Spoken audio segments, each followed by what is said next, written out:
Hi, I'm Miles from Chorley Group GoEV, and this is our first look today at the Kia EV6.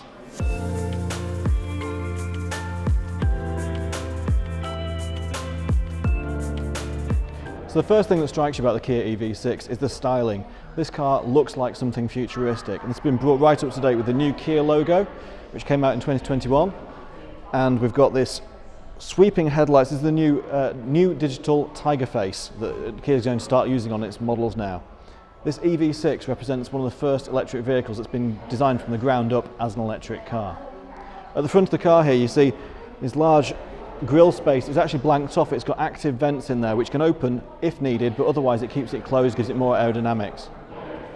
The headlights here, these LED lights running around, and the dual LED bulbs here with active headlights give a great view of the road ahead and look fantastic when lit up in the rearview mirror of a car in front.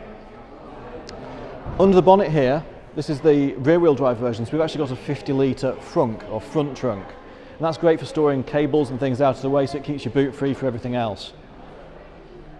Moving around the vehicle, we've got these. Now this is a pre-production model, so some of the specifications on this are a little bit confused. This is the 20-inch wheel that you'll find on the GT Line S. They look great, but it gives you a sense of scale of how big this car really is. This is a 20-inch wheel that you'd normally found on things like Range Rovers in the past. Moving around the car, we've got folding mirrors with cameras built underneath, so they give you a great view when you're trying to reverse park and things. We've got these folding in door handles which give you better aerodynamics as the car's driving along. Moving around the back of the vehicle, this swooping line, this lovely sort of ducktail kick on the back here, reminiscent of what you might see on a Porsche. Again, all done for aerodynamics. The coefficient of drag just 0.28 on this vehicle. Moving around the back of the vehicle, we've got these LED lights that run across the back, and the indicators built into these silver prism light structures on the back here, almost looking like diamante crystals. Inside the boot, we've got 520 litres of boot space, and there's extra storage underneath for extra cables or other things you use infrequently, breakdown kits and so on. This is where we find the charging port. So under here is access to the CCS and Type 2 charging port integrated into one. You've got a feature on the side which shows you how charged the battery is just at a glance. A really useful feature, so you can look out the car window, out the house window at the car, and you'll see how it's charging. Moving around the vehicle now, into the front seat, we'll see what it's like inside.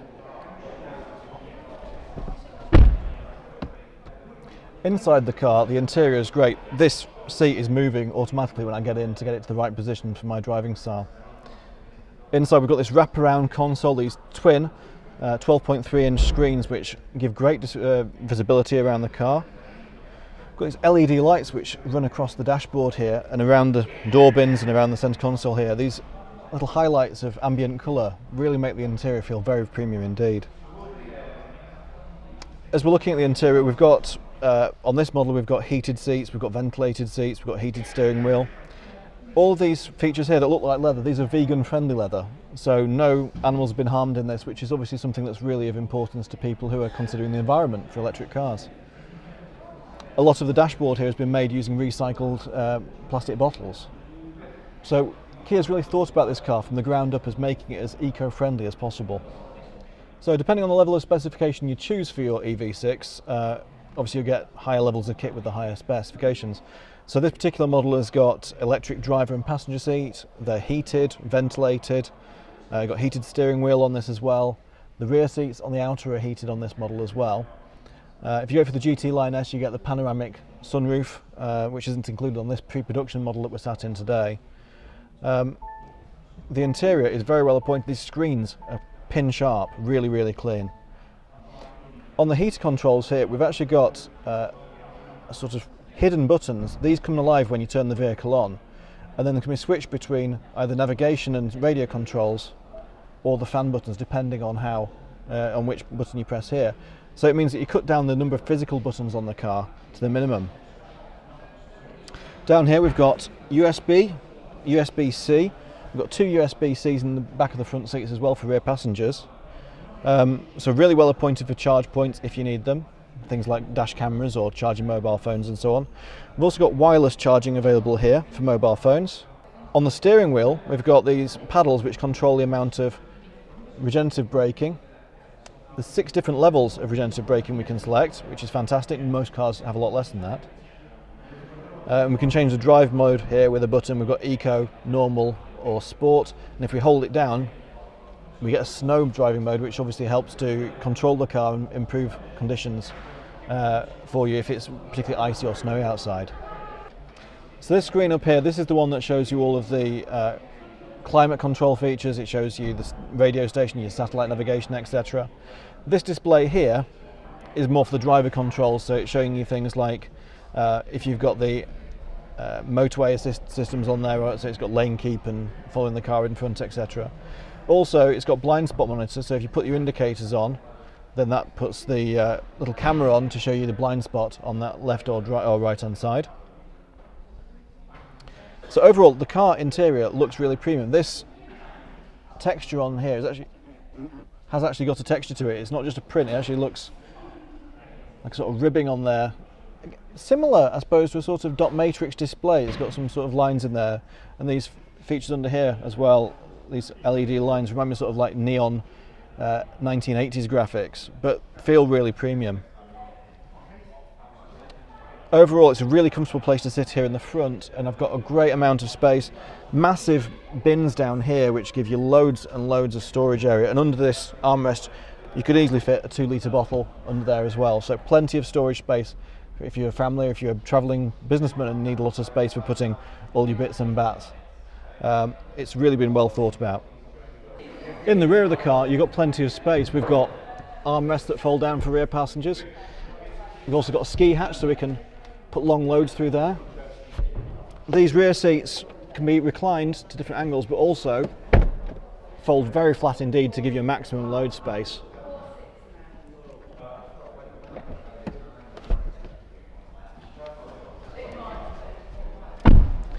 When you're sat in the car itself, now this seat is in the furthest back position it can possibly be, and you'll see I've still got, what, 3, 4, 5 inches of legroom here.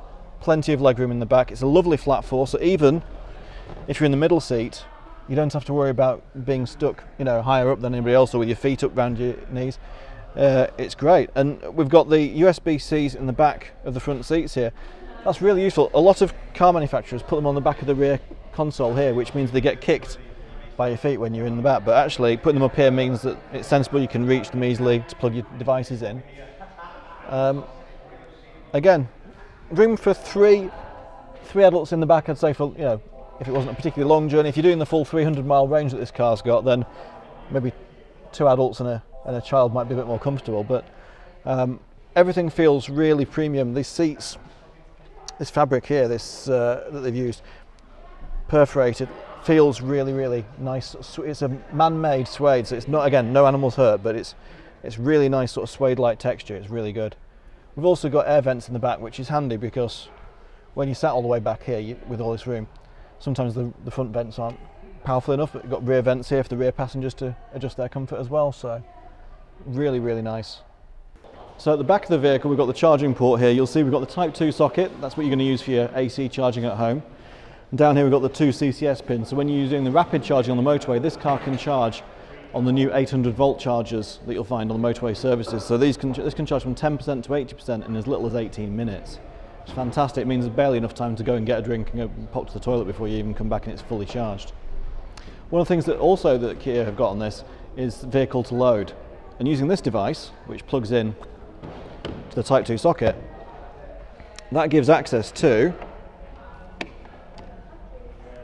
a 3-pin plug under here. Now that's 3.5 kilowatt output, so you can run pretty much anything that you can stick into a 3-pin plug at home can run off this. With it being up to 3.5 kilowatts, you can actually charge another car even if you need to.